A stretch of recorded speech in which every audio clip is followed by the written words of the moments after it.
I always knew Nathan resented me. Growing up, he was the golden child of the family. Straight A's, perfect SAT scores, acceptance to all the top colleges. I was the quiet one, the tinkerer who spent weekends in my garage workshop instead of attending the family gatherings where everyone fawned over Nathan's latest achievements.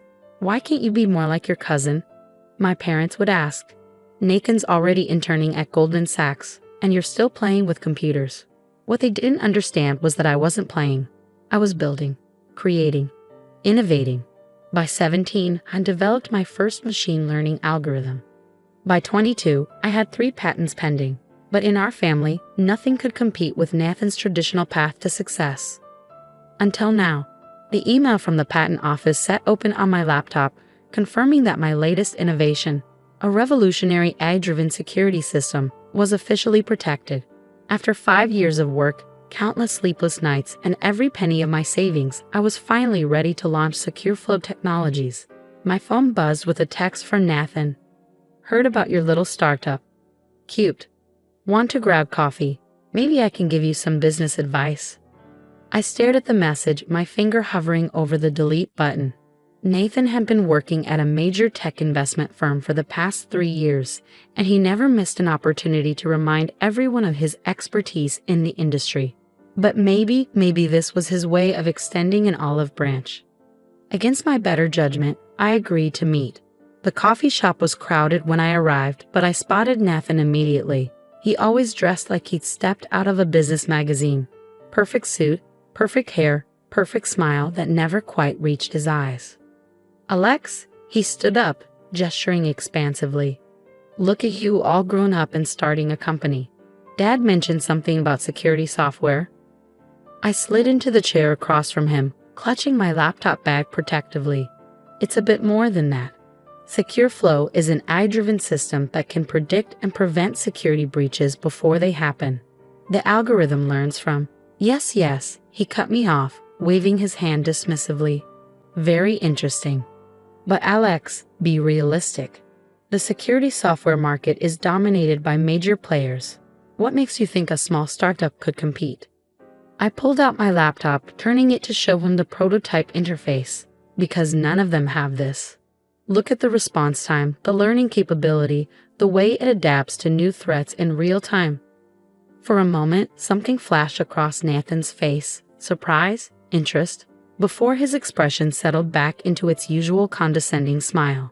"Impressive for a hobby project," he said, taking a sip of his coffee, "but scaling something like this would take serious capital.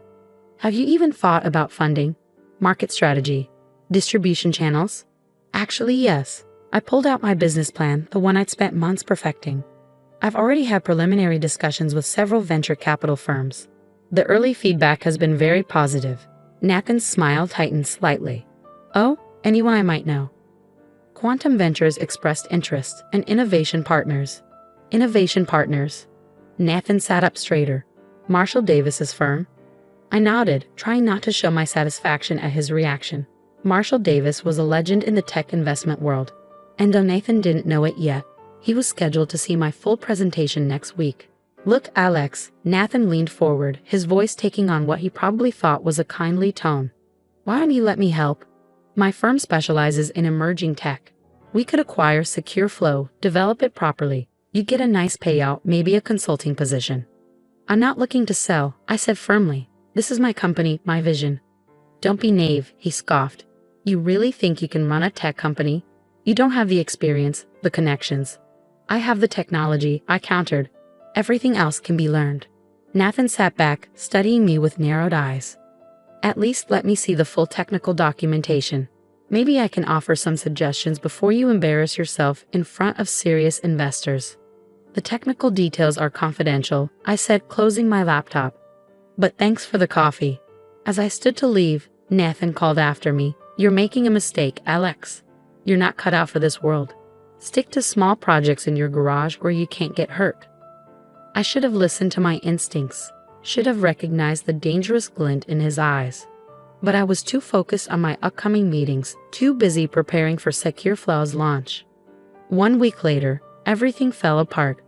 The email from Innovation Partners arrived at 3 a.m. due to concerns about the originality and ownership of your core technology. We are canceling tomorrow's meeting. Evidence has been presented suggesting that SecureFlow's key innovations may be derived from existing patents. My hands shook as I opened the attached document, a detailed technical analysis comparing SecureFlow's architecture to a supposedly pre-existing system. A system that had been filed for patent protection just 2 days ago, by a company where Nathan was a senior investment manager. I spent the next hour frantically checking other patent filings, my heart sinking with each discovery.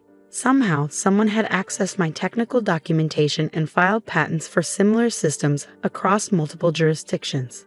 SecureFlow's unique innovations were now buried under a web of competing claims. My phone started ringing.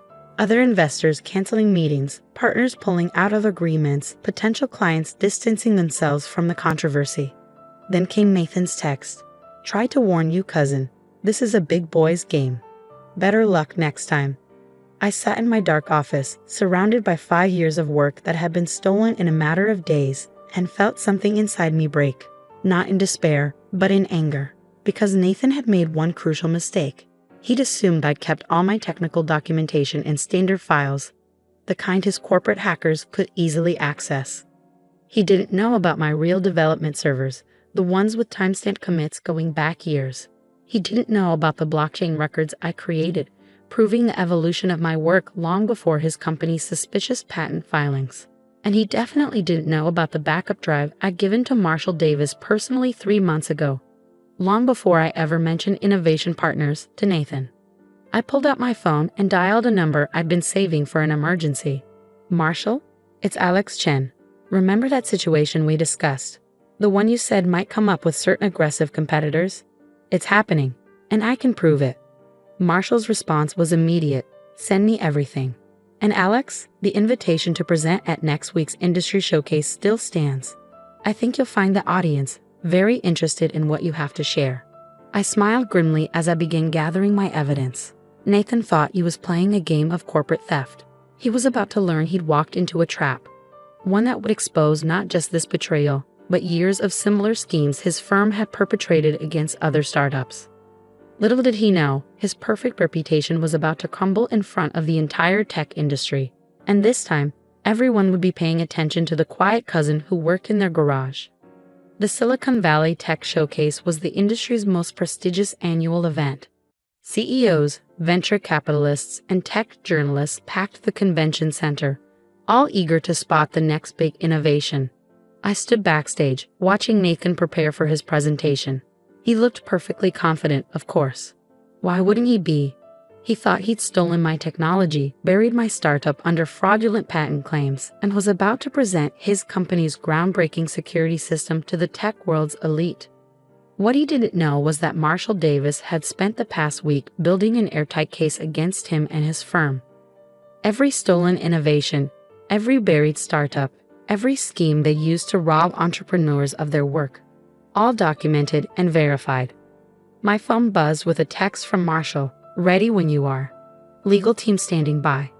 I took a deep breath, thinking about all the times Nathan had belittled my work, all the family gatherings where he dismissed my achievements. This wasn't just about revenge. This was about justice, not just for me, but for every innovator his firm had crushed. Nathan stepped onto the stage to enthusiastic applause.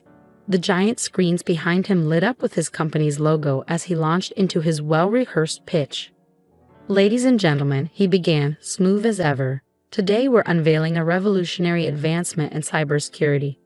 Our AI-driven system can predict and prevent security breaches before they happen."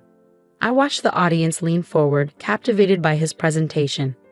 Nathan had always been good at this part, the show, the performance, the perfect corporate pitch. "The core of our innovation lies in our proprietary machine learning algorithm," he continued, bringing up technical diagrams that I knew intimately, because I created them. "Our team has developed a unique approach to threat detection." That was my cue. I stepped out from behind the curtain, laptop in hand. "Interesting algorithm," I said, my voice carrying clearly through the auditorium. "Would you mind explaining how the neural network architecture handles adaptive threat response?" Nathan's perfect smile faltered for just a moment. That's proprietary information. Really? I connected my laptop to the presentation system, and new windows appeared on the giant screens. Because I can explain it perfectly. After all, I wrote it. The audience murmured as my development logs appeared. Years of work, thousands of commits, all timestamped and blockchain verified. You see, I continued, advancing through the displays. What's fascinating about this proprietary system is that its entire development history exists on my servers. Every iteration, every improvement, every breakthrough, all documented years before your company's suspicious patent filings last week. Nathan's face had gone pale. Alex, this isn't the place. Oh, I think this is exactly the place. I turned to the audience. My name is Alex Chen. That revolutionary security system, it's called Secure Flow. It's my creation, developed over 5 years, with 3 legitimate patents granted last month. What you're seeing today is corporate theft on a massive scale. The room erupted in chaos. Journalists were furiously taking notes, investors were whispering among themselves, and security personnel were moving toward the stage. But I wasn't done. Marshall? I called out, would you like to share what your investigation uncovered? Marshall Davis stood up in the front row. My firm has documented 17 similar cases in the past 3 years. Promising startups approached by Nathan's firm, their intellectual property mysteriously appearing in competitor patents days later. A pattern of systematic theft that ends today. Nathan lunged for the microphone. These are baseless accusations. We have legal documentation. Fraudulent documentation. I cut in, bringing up more displays. Would you like to explain why your patent applications contain direct copies of my source code comments, including the Star Wars references I used to label my functions? A ripple of laughter went through the crowd. Nathan's face had moved from pale to ashen. Or perhaps, I continued, you'd like to explain this email chain from last week, where you instructed your tech team to scrub the metadata from stolen files? The same email chain you accidentally sent to my cloud backup address because it was listed in the copy documentation. You're making a huge mistake, Nathan hissed. But his perfect composure had cracked completely.